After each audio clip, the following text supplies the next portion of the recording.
Hello, gang. It's Brian Cooley in for Molly Wood once again with the Buzz Report. But first, the gadget of the week.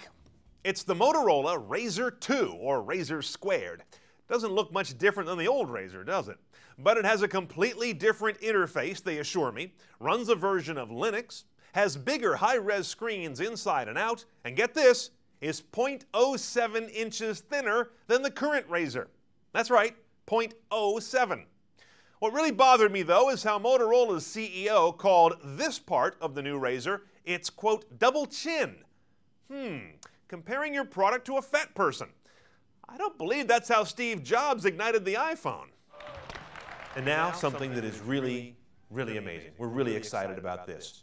Turn the iPhone around, and here's what we call its fat ass. Okay, speaking of the iPhone, this isn't even funny. A fake email went around Apple's corporate servers announcing the iPhone would be delayed from June to October. Gulp. That got out on the web, and pretty soon Apple was worth $2.5 billion less.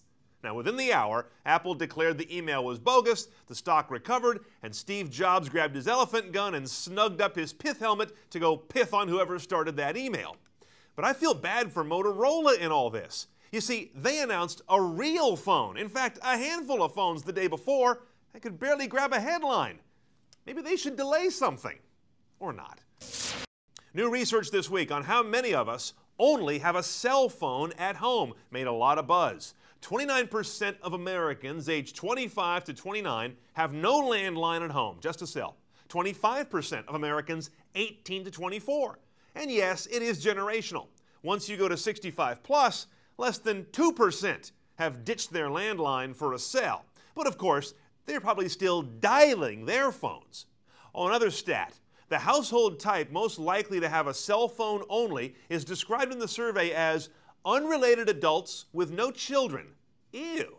Sounds like a swingers colony. No wonder this study was done by the Centers for Disease Control. And it's hard to argue with this one. Driving while texting is a bad idea. And it's soon to be against the law in Washington state. Starting January 1 of next year, you'll score a $100 ticket and you can lose your phone if you're caught DWT.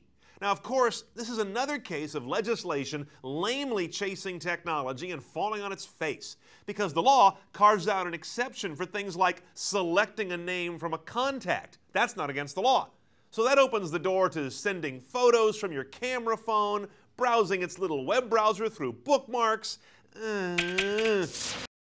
Here's something to take to the family dinner table tonight. Sex is worth more than porn. Porn.com just sold this past week for $9.5 million. But the URL sex.com sold last year for $11 million. Oh, by the way, the buyer of Porn.com is a company called MXN, and their unique genius is in convincing themselves that URLs and front doors are still worth much in this era of Googling everything. I'm Brian Cooley, and this has been the Buzz Report. Thanks for watching.